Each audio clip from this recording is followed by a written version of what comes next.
I am Matt with State of Flex here with another 52-week movie challenge from Everyone's a Critic. We are on week 48, a film set in a country you want to visit.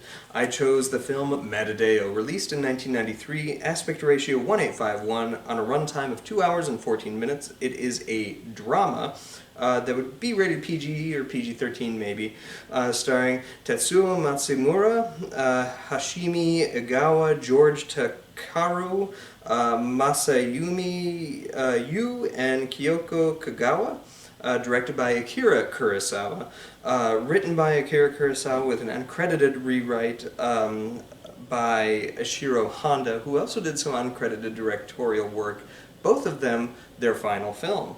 It's based on the essays by Hayakine Uchida. Music was by Shinichiro Ikabe. Awards received, it was the winner of the Japanese Academy Award for Best Supporting Actress for Kyoko Kagawa, Best Cinematography, Lighting, and Art Direction, while also being nominated for Actor, Supporting Actor, and Score. Why did I just choose this particular film? I've always been a fan of Akira Kurosawa, and I've never seen this movie. This is his last film, as well as being the last uncredited film by Ishiro Honda, who made Godzilla, who's that film is amongst my 10 favorite films of all time. Had I seen this movie before? No. Would I recommend this film? Why or why not? This is a divisive one amongst the Kurosawa fan base, and after seeing it I kind of get it, because it's kind of similar in strange ways to Dreams, which is another one that's kind of divisive amongst the Kurosawa fan base. That said, I think it's really good. It is a lovely, incredibly poignant, albeit a bit like long-winded film. That it doesn't have like the strong narrative cogency that some of his more renowned films get. However, when this film hits its dramatic beats, it does so incredibly well. And maybe some of that comes from the fact that you know that this film is the final film of the master of his craft, Akira Kurosawa. But what I liked about the film is that it's exploring this real-life person, the essays of Hayakine Uchida, and it draws out his life towards the back half of his life through exceptional reverence. This is a person who many people look to and treat with just absolute kindness and awe, and he is celebrated figure amongst his pupils, his people. He's a teacher, and it sort of opens up with the teacher's retirement, and then you follow him over the next 20 years of his life, and how his influence on his students and stuff is felt, and he's being celebrated so strongly by those people, and it's beautiful because I feel like this is Kurosawa sort of tipping his hat to the fans that he made along the way. In Japan, his films weren't necessarily huge crowd pleasers and didn't get him the reverence that he got worldwide. It's true that the international people kind of gave him the acclaim that he would later get in Japan, but his contribution to Japanese cinema is incredible, and his fan base that he has, even still to this day, is steadfast and strong, and treated him with kindness and reverence and stuff, and helped him to make his final couple of movies, from Kagemusha to Dreams, Throne of Blood, and this film, and I'm missing one, Rhapsody in Blue. And so the fact that this is a man who's acknowledging this other man's life, and the parallelism between the two people is quite profound and quite strong. And the constant refrain of, "Are you ready? Not yet." Madadayo means not yet. Is kind of beautiful, because even though this is his final work and he would pass away not 5 years after this film's release, his work will always live on. Like his final statement of Madadayo, not yet, he will continue influence and inspire for many generations to come. We are 30 plus years, or about to be close to 30 years removed from his death, and yet he still holds a reverence to the landscape of cinema, but also to the people who are making movies now. You look to, like, the obvious people like George Lucas, Steven Spielberg, Martin Scorsese, Francis Ford Coppola, who've all pointed to him as being a direct influence on their works. But those are filmmakers that have inspired generations to come afterwards. Your J.J. Abrams and stuff like that. Your Jon Favreau's, your Joss Whedon's, your Zack Snyder's and stuff like that, who all still point to this man and this man's work as like a cornerstone of cinema. And it's kind of a beautiful film to go out on.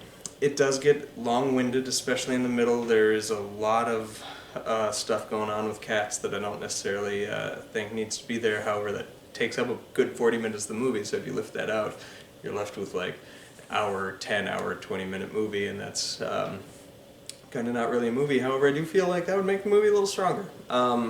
That's my hot take from Madadayo. Alright, moving on. Which character were you most able to identify with or connect with, and in what way? The film is entirely framed around the Uchida character, and he's just incredibly lovely, and I liked his character and the performance all the way through. It was fun. Best line or most memorable quote? I think this is it. Are you ready? Not yet. Madadayo. Were you surprised by the ending? What would you do differently? I thought the ending was quite beautiful. It ends on Uchida slipping away into a dream after he's fallen ill, and then you journey with him in his dream as a childhood, playing this game of Are You Ready? Not Yet, and then he starts seeing what I imagine as setting sun, and this little boy looks out at it, and then the credits roll over a beautiful painting of just dream colors, and it's really quite lovely. I couldn't have ended this film better if I wanted to. There's a reason he's the master of his craft, and it works in the same way that like Titanic works. So there you have it. How familiar were you with this country that the film is set? Do you feel the film realistically portrayed life in this country?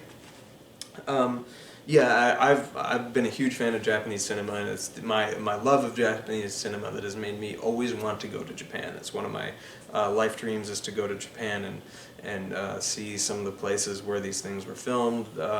Plus, Japan just has such a rich and interesting and fascinating history that there's like a wealth of knowledge to be gained from visiting a country like that. And this film being hearkened in true reality up until the whimsical final scene, I feel like it is a very capturing a moment or moments in history of post-war Japan, and I think that is the film did so elegantly.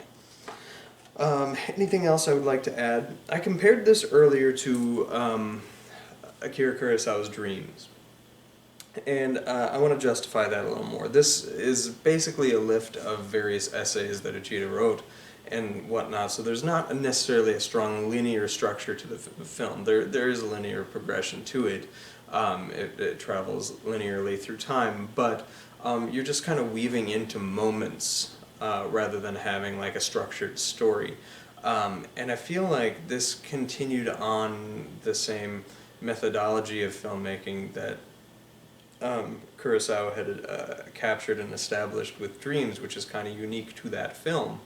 And this feels like ultimately an epitaph to that. Like it feels like one final dream segment that Dreams didn't contain, that runs the entire length of the film. Especially that final scene feels like the last moment of Dreams that never made it into that film. he expanded it and made it a full feature almost. And I really like that. It's a great film. I appreciate this film. I'm a big fan of Dreams as well. It was my favorite movie of 1990. And Kurosawa's work, if you haven't seen him, he's a master of his craft. Everybody points to Rashomon, to his samurai epic, Senjuro Yojimbo's Seven Samurai, Hidden Fortress. Those are all masterpieces in their own right, Seven Samurai and Rashomon being my favorite of them. But his best film, and the film that this kind of feels similar to besides Dreams, would be Ikiru. Ikiru is a poignant story of a man at the close of his life, and I feel like this has a strong tether to that too. So if you haven't seen his works, see Ikiru, see Seven Samurai, or his, like, Rashomon is super accessible and it's short. It's only like 90 minutes. See that film, or if you want something a little more esoteric and artsy, see Dreams or Madadayo. Alright, moving on to my Week 49 challenge will be a film based around a religion. That'll be interesting. I think I know exactly the movie to pick. I got a movie that I've never seen for my birthday from the Criterion collection that fits this bill, so I think I'm going to watch that. Like, subscribe, do all that good stuff. Let me know what your favorite Kurosawa film is in the comments down below. Thanks for watching. Like, subscribe. Peace.